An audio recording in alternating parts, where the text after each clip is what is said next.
He did it again. He did it yet again. I cannot believe this Deshaun Miles kid. I don't understand what Scotty doesn't see in this kid and what the other scouts aren't seeing. How do you not see #1 overall potential in a guy who can dunk on 7-footers the way he does? And it's not even just his jumping ability and his athleticism and how well he can handle. He takes over games. He knows how to score. He knows how to get to the basket. He knows how to get teammates involved. I don't see it. I understand, but yes, he is very much an ISO player, but that draws. That helps me. It'll bring in money. And then on top of that, he's a fantastic player. Great game. Excellent game that they played tonight. Chesapeake versus Sacred Heart again. Deshaun Miles dunks on another 7-footer from that team. It was a great back and forth battle. I got to see a lot of Derek Patterson, who was also very good, dropped 32 points himself. I got to see this Jefferson kid that they've been talking a lot about, who's been taking over for point guard after Raul Paulista left last year to go back to Brazil. He dropped 20. Hakeem Rozier took over very late in the game. He put in 17 on this night.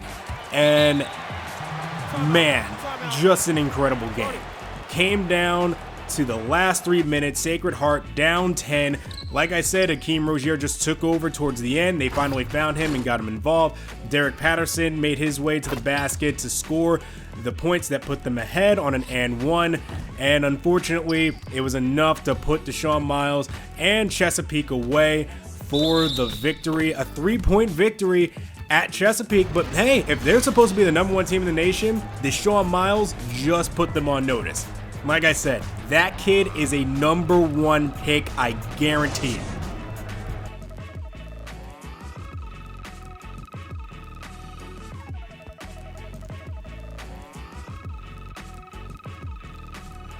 We actually got to host a high school game too here in Brooklyn, but let's not get ahead of ourselves. Let's actually jump back to our league and talk about what happened in the NBA this month. Nets versus Clippers. This is actually November before we jumped into December. Jeremy Lin wanting to get the month off right, getting his jumper there, and then Lopez sending Crawford's layup back. Kilpatrick to the rack and gets swatted. No matter though, he'd come back on the next play, and if at first you don't succeed, try from 3-point range. Whap! Oh, good. Give me all 3 of those. 7-2 to start the first quarter. Now up 3, Kilpatrick again, same spot, same result. 10-4 Brooklyn as Paul comes back up the floor the other way. Griffin inside the Paul gets rejected by Lin, and then DeAndre Jordan trying to get the putback as Lopez swats that one away. Inside the Hollis Jefferson from the pass from Lin. Beautiful, beautiful basketball by the Nets early on as we went up by 8. Then the game got a little out of control. Jamal Crawford just sizing up his man and getting an easy bucket there. Chris Paul missing his 3-pointer there, but Jordan cleaning up the glass, putting it in himself, cutting that lead down to 4. Chris Paul now out on the perimeter. Looking, gets Crawford open, another open shot. The Nets just not playing very good defense.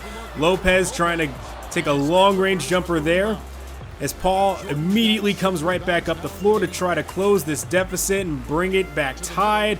Inside to Griffin.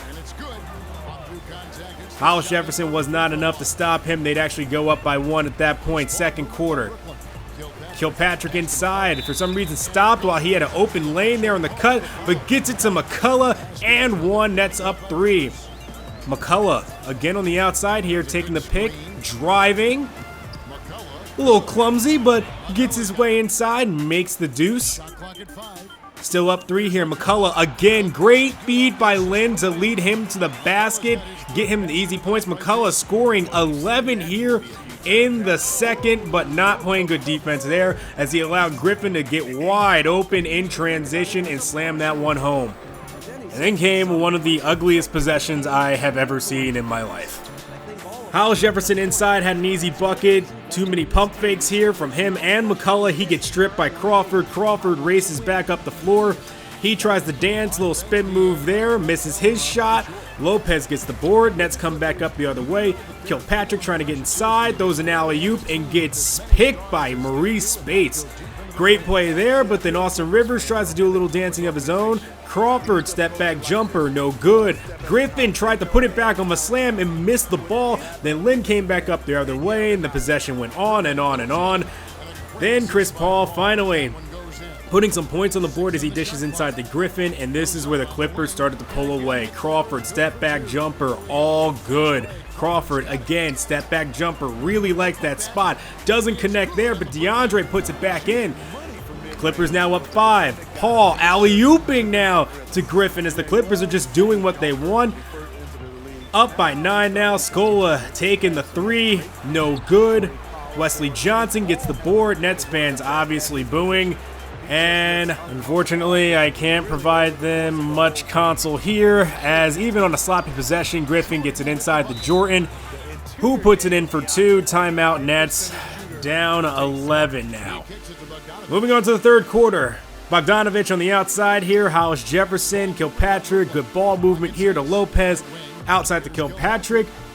Had enough room there on the shot, just can't get it to fall. It was really kind of the story of the Nets offense, just unable to nail any shots and just getting beat up on the inside. DeAndre Jordan, an absolute monster on the glass. It didn't get much better. Clippers win 101-90. DeAndre Jordan, the absolute monster on the glass, 17 boards, 20 points, as he made sure the Clippers ran away with this one. He is capable of completely controlling the paint in any game. What we do here is go back. This month is not starting off the way I would have liked. And if there's anything that I learned from that Clippers game, it's just how weak our front court really is. I like Scola and everything, but he is not as effective as I would like him to be. And then you look at who's behind him, and you have McCullough, Booker, and Bennett. I like McCullough. I think he's very good. He's obviously shown promise. He scores. He can block shots. He's got promise. I don't see that in Booker, and Bennett is just sitting on the bench. So it's time to make some moves. See if we can get a team to bite, get a more effective 4, or even see if we can get someone to bite and give us a draft pick. And someone did bite. Just not with a draft pick. It was the Pistons. They gave us Reggie Bullock and Ish Smith in exchange for Bennett and Jeremy Lin. That's where the trade stopped. I absolutely cannot get rid of Jeremy Lin. He's my bread and butter in terms of money. He's driving revenue. Fans will get absolutely furious with me if I traded him right now. So we're keeping him on board. And then sure enough, we picked up a win over the Wizards to get win number 5, and Bogdanovich gets injured. I really debated putting him on the trading block earlier, just to kind of see what value we could get, and then he gets injured. You know, it's getting frustrating to think that in this draft, it's so guard heavy, and they have great players at these positions too, like Lonzo Ball out there in UCLA. He has them undefeated right now. I mean, you look over and NC State and Dennis Smith is absolutely going off every single night. Then on top of that, in Kentucky, you see how skilled De'Aaron Fox and Malik Monk is. The speed that Fox has is amazing, and the Monk is a guy who could come in right now and be our starting shooting guard. And to think that right now our trouble is at the 3 and 4, and where we should take someone like Miles Bridges, but now if we're a lottery pick and a high lottery pick, Miles Bridges might be a stretch. So we really need to find a trade that either gets us another pick in 2017 so that we can take Miles Bridges and get a guard in this draft like Lonzo Ball or maybe even Malik Monk, or a trade that gets us into 2018, because I don't know if we're finding that special forward in free agency. Speaking of the 2018 draft, we actually got to host some of that draft class here at the Barclays Center. I was proud to bring in the Flatbush Cyclones for a game after some things fell through at their court. They came in, they played at the Barclays Center in front of thousands of people. I got to see their power forward, Daquan Underwood, 6'9", very talented, very skilled, all-around player. He's headed to UNC next year. And I got a sneak peek at the 2019 draft class with their point guard, Joey Claxton. Claxton's number 55. Daquan's number 15. They are just as good as their uniforms. Some fancy looking uniforms. Wish we had a nice set like that. They took on the White Plain Rabbits, and man, they absolutely took them to the woodshed. Really bad in the first quarter. They didn't allow the Rabbits to score a single point. They went up 20-0. Ended the game 84-37, and they put on a show. So glad to have them here. I'm going to look forward to hosting Joey Claxton next year if I can. He's definitely going to be one to look out for. We, on the other hand, were off to the AT&T Center to take on Kawhi Leonard and the San Antonio Spurs, along with LaMarcus Aldridge and Tony Parker. Ginobili out for this game, so hopefully that would give us a chance to slow them down. Starting in the first quarter, up 2, Aldridge backing down inside, kicks it out to a wide-open Leonard. 4-3 as they take a 1-point lead. Next possession for the Spurs, Leonard finding Parker open on the outside. He drains that 2. And then back up the floor on the turnover, Parker inside to Aldridge for the easy slam as they go up 3. Nets still staying in there, up 2. Bad defense there by Hollis Jefferson as Kawhi goes in for the monster slam.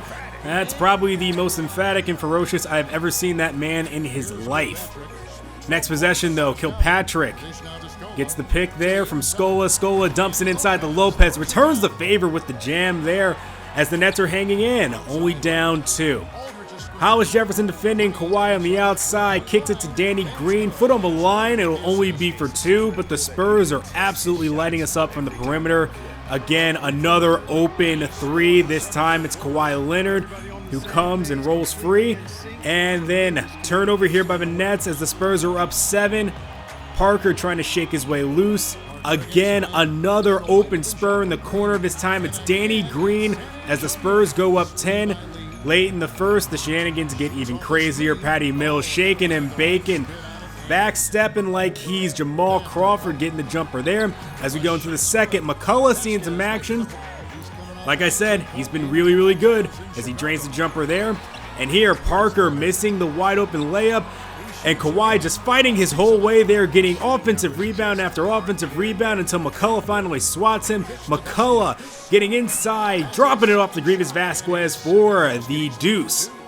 Moving on into the second quarter, Nets still down 6. Still having problems defending the perimeter. Tony Parker nailing the 3 there to go up 9. And then Spurs looking to wind down the clock. Just really bad defense here as Parker hits the floater to keep it at 9. And then Sean Kilpatrick at the buzzer for 3. That's what I'm talking about. Still hanging in this one with one of the tougher teams in the West. Very impressed with how the Nets have played. And then it just all went downhill from there. The Nets didn't put up a point for about 3 minutes as the Spurs scored at will. You had LaMarcus Aldridge just rolling off and hitting fadeaway jumpers. Nets got really down 18 here. Feet inside, Kyle Anderson. He hits that jumper to put them up by 20. Nets had to call yet another timeout. And yeah, it never got close after that. Spurs win by 39, 126-87 the final. The depth just finally caught up to us at some point. Didn't matter how much heart we put into this game. We are not deep enough to run with a team like San Antonio. A week after was the week of Christmas, and our Christmas present was the Cleveland Cavaliers and the Golden State Warriors back-to-back. We got the Warriors on the 22nd at home, and then we had to travel out to go face Cleveland.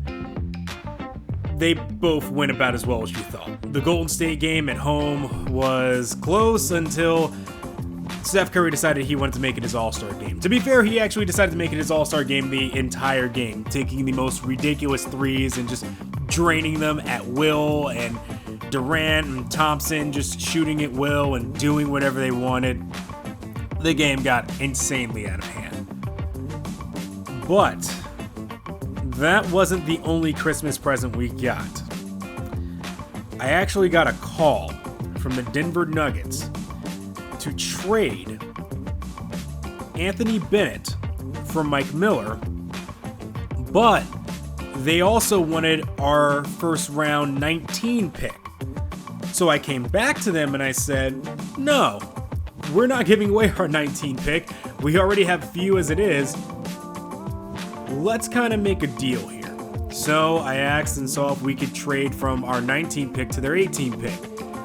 They weren't having it. So I decided to see, okay, well, what would you give up for the 18 pick that we can offer?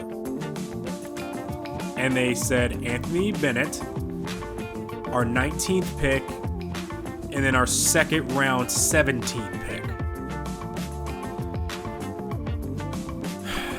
We're going to lose another draft pick again, but we do get into the 18 draft, which I expect should really be beneficial to us, seeing the big men that are already out there. Maybe we can grab onto a guy like Hakeem Rozier if he drops low enough, or maybe Daquan Underwood is there. We have to take a chance at this. And plus, Mike Miller might be the stretch guy that I need, at least at a 3, to help me out if I am going to keep someone like Bogdanovich at the 4. So we pulled the trigger. We now are in the 18 draft. It's just a matter of how good of a Nugget's going to be going into 18, and how bad will that 19 pick affect us. Hey, but here's the good news. We actually won our next 2 games after the trade when we inserted Mike Miller. I mean, he only put up 5 points a game in each of them, but he was enough to stretch out the floor, and we had enough threats at the perimeter with Bogdanovich back into the lineup that we beat the Hornets and we beat the Bulls. We just unfortunately couldn't close out the month and beat Washington. So that brings us to a 7-25 record. We at least have a move now that we've made this year. We have the 18th pick. Things are looking good with the Celtics not playing well at all. This season may be a lost cause, but there's still guys that we can build, and I think there's still one more move we can make. Now that we at least have a pick in the 18 draft, I don't feel as pressured as to make a move into that direction or even a move into the 17 draft. Maybe there's actually a role player that we can steal and that may be able to do something for us long term. Or maybe we just start trading down some contracts and see if there even is a move we can make in free agency to completely rebuild once we do get our 17 draft pick. Hold on one second. Hello? Yeah, what do you mean? No. We bought the team from him. Why would he be coming back? Oh, no. But we can still vote that down, right? Like there's no way that he already has 24. Are you sure that there's at least 24 owners that would vote yes for this? And there would be 2 coming in. So 1 East, 1 West. They're going to do 2 expansion teams. And Prokhorov's going to take over in Las Vegas. And they're not sure where the Eastern team is going to be, but they're aiming for Virginia or Baltimore.